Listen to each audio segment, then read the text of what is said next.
The content you are about to watch contains themes not suitable for all audiences. Viewer discretion is advised. So we are back again guys sa panibagong episodes ng ating reaction na video. At ngayon nagbabalik ulit tayo dito kay Goosebumps Top 5. Ito ay pinamagatang Top 7 Ghosts Caught on Camera. Terrifying Operation ng Bloody River Ghost. Nakunan ng magkakaibigan. At kung hindi ka pa nakasubscribe, mag-subscribe ka na. At nandyan lang po yun sa may baba. So ano pang hinihintay natin? Simulan na natin. The Force. Naglalaro ang dalawang anak ni Kate isang araw nang maisipan niyang i-video ang mga ito. She sent the video to her friend and her friend told her to watch it again and watch it carefully.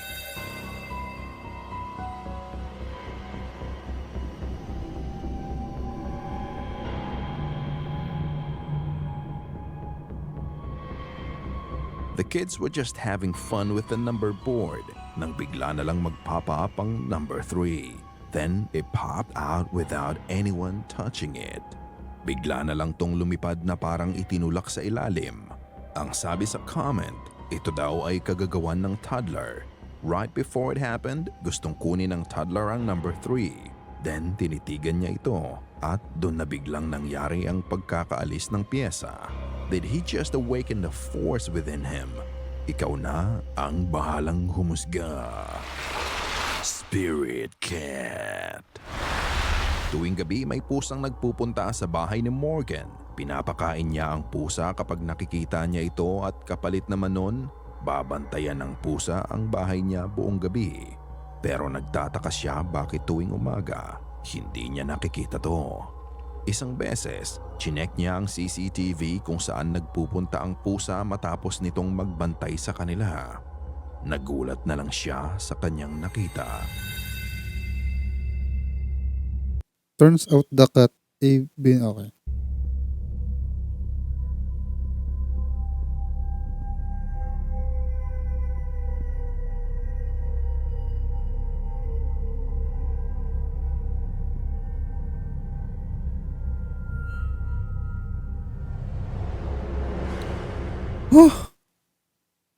What? Makikita mo ang pusa na nililinis pa nito ang kanyang sarili at sa pagtawid nito, unti-unti na lang itong naglaho. It transitioned from a solid form to nothingness. It is said that cats are spirit creatures and they help ward off bad things. Kung ganoon, pinoprotektahan nga kaya ng pusa si Morgan sa mga masasamang bagay na maaaring mangyari sa kanya? O isa lang itong glitch sa camera? Nasa Baka siguro glitch lang yan ng camera. sayo pa din ang pagpapasya. The Lucky Feeling ko nag-glitch lang yun, yung mismong camera. One.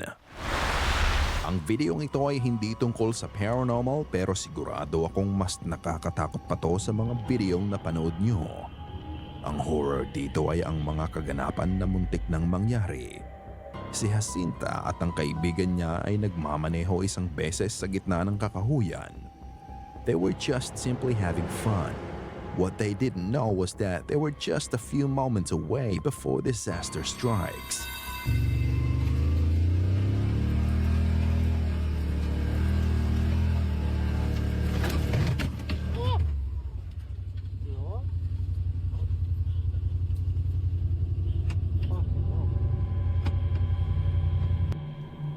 Oh, shimay! Holy fuck. As they drive along the woods, Namunti ka isang na. sanga ang nag-penetrate sa unahan ng sasakyan at tumagos ito sa kanang bahagi ng dashboard kung saan muntik na itong ikapahamak ni Jacinta. Ilang inches na lang ang layo nito sa katawan niya. Luckily, medyo mabagal lang ang takbo nila at naihinto agad ng kasamahan niya ang sasakyan. Dahil kung hindi, it would be a different story. Although Magiging story ka na lang talaga. may suot siyang helmet, wala naman siyang suot na protective plate sa katawan niya. Para ka lang nanonood ng Final Destination. It's definitely a close call and Kung mabilis ang takbo, magiging ano ko na lang talaga kwento. certainly it's a new fear unlocked. Appalachian Foothill. Binisita ng nag-post ng video ang Appalachian Mountain noong May last year. Sa kung anong dahilan, naghintay siya ng hanggang madaling araw para makita ang pagdaan ng train sa foothill. Umabot ng mag-aalas 3 ng madaling araw bago dumaan ang tren at na-videohan naman niya ito.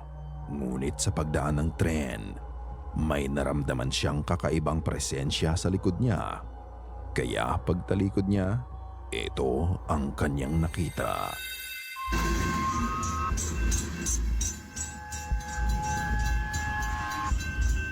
Kalahin mo madaling araw, 2:45 AM.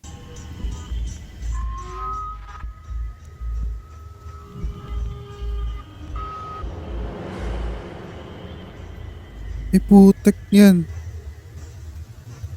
Sa una, wala kang mapapansin pero naniniwala ang nag-post na bukod sa tren, may kakaiba pa siyang nakita. Nangitas niya ang May imposibleng tao yan. Sinong tao dyan pupunta diyan? Hindi pala nagpa-flashlight. Siguro lahat naman tayo nagpa-flashlight kapag madilim. brightness ng video. Nagulat siya sa nakunan niya. Makikita mo ang isang black human figure na tumawid sa track ng tren at naglalakad papalayo sa kanya. Nagtataka siya kung ano ito dahil wala naman siyang ibang kasama doon lalo na at mag-aalas 3 na ng madaling araw yun. Diba? Ang sabi sa ilang comment, parang may reflective gear ang dark figure. However, sobrang faint nito. Some suggest na ito daw ay dating staff ng tren na naaksidente dito, kaya ganyan ang suot ng figurang nakunan niya. Pero ano sa tingin nyo? Is it really a ghost? Or is it just another person who happened to be doing what the poster was doing that night? The Swing. Nagtatrabaho ang ama ni Aliana bilang isang delivery driver sa isang kumpanya sa Amerika. Alas 3 ng madaling araw nagsisimula ang shift ng kanyang ama. Isang gabi, habang papunta ang kanyang ama sa trabaho, nadaanan niya ang isang playground. Malayo pa, may nakikita na siyang paggalaw. Kaya inilabas niya ang kanyang camera. Nang malapit na siya sa playground, isang nakakakilabot na pangyayari ang kanyang nakita.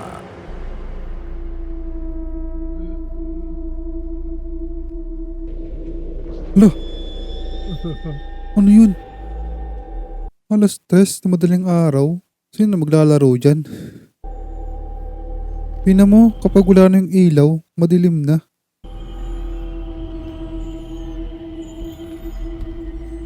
Ano? Rinig niyo yung pagduyan? Yung ingay mismo? Oh, mate, it's fucking like, what's 20 past fucking 2, mate. Alas 3 ng madaling araw, Oh. may pale-looking figure of child ang nagduduyan sa playground. Maaring bata lang talaga. Pero sa ganong oras, hindi din normal ang reaction ng bata nang makita niya ang paparating na van na minamaneho ng kanyang ama. Dahil kung may makita kang van na papalapit sa iyo at this hour, tatakbo ka na. However, in this video, kahit natapatan niya ang duyan, maririnig mo pa din na tuloy-tuloy sa pag-swing ang bata sa dilim. The next day on his way to work, nagdaan uli ang ama ni Aliana sa playground at ito ang kanyang Hindi ako naniniwala na bata to. Oo, bata yung naglalaro pero ganyang oras, alas 3. Hindi na bata yan. nakuha. I'm sorry, mate. Fucking look at this. Wala na oh. Fucking motherfucker on it. Gumagalaw pa din oh. Look, seriously.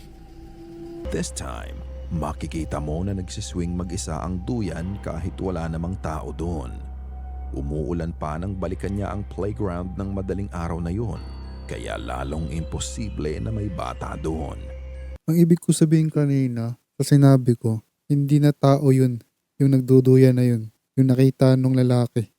Naniniwala ka ba na ito din ay kagagawan ng multo ng bata na nakita niya the day before?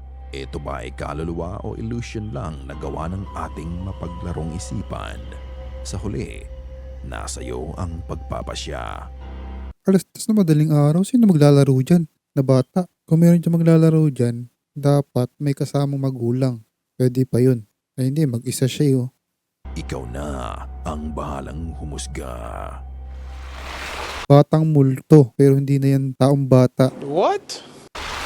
Ghost disapproves.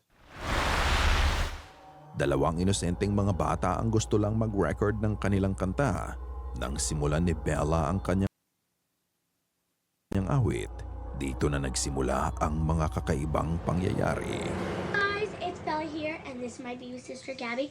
I'm gonna be singing Defying Gravity. Alright, here we go. Something has changed within me. Something is not the same. I'm through with playing by the rules of someone else's games. Too late for second guessings. Too late to go back to sleep. It's time to trust my instincts. Close my eyes and leave. Sa kalagitnaan ng pagkanta ni Bella, unti-unting lumalangit-ngit na nagbubukas ang pinto sa likod nila.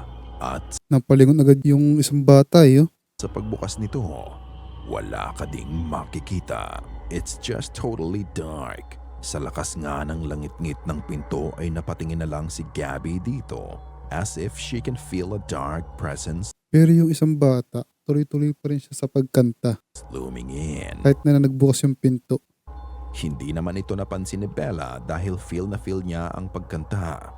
Ngunit ilang sandali pa, ito ang nangyari.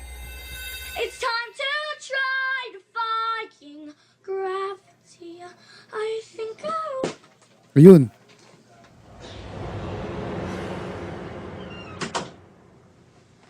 Dad! Dad!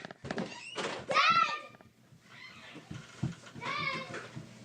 Patuloy pa din si Bella sa pagkanta. Na-break lang ang focus niya nang bigla na lang gumalaw ang bote ng tubig sa cabinet nila. Ito siguro ang paraan ng multo para i-distract ang bata sa ginagawa niya.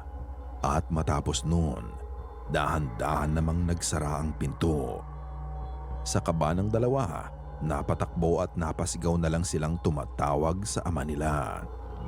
Nagambala ba ang espiritu sa bahay nila kaya bigla itong nagparamdam sa dalawang bata? Ikaw na ang magpasya. By the river. Isang grupo ng magkakaibigan ang lumibot sa ilog isang araw. Masaya lang Ano to, Japan? silang magkakasama habang nagtatampisaw sa tubig. Ang isa sa kanila, binivideohan lang niya ang kaibigan niya nang bigla siyang may narinig na ingay sa mga puno sa likod niya.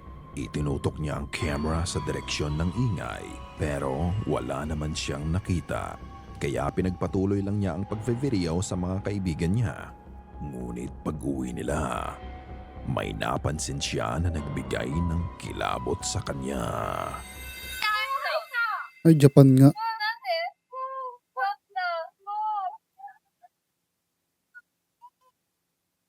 Ay, putang ina. Nang itinutok niya ang camera sa kubat, Nakita ko, makikita no? ang transparent Oh. Ay, hindi edited.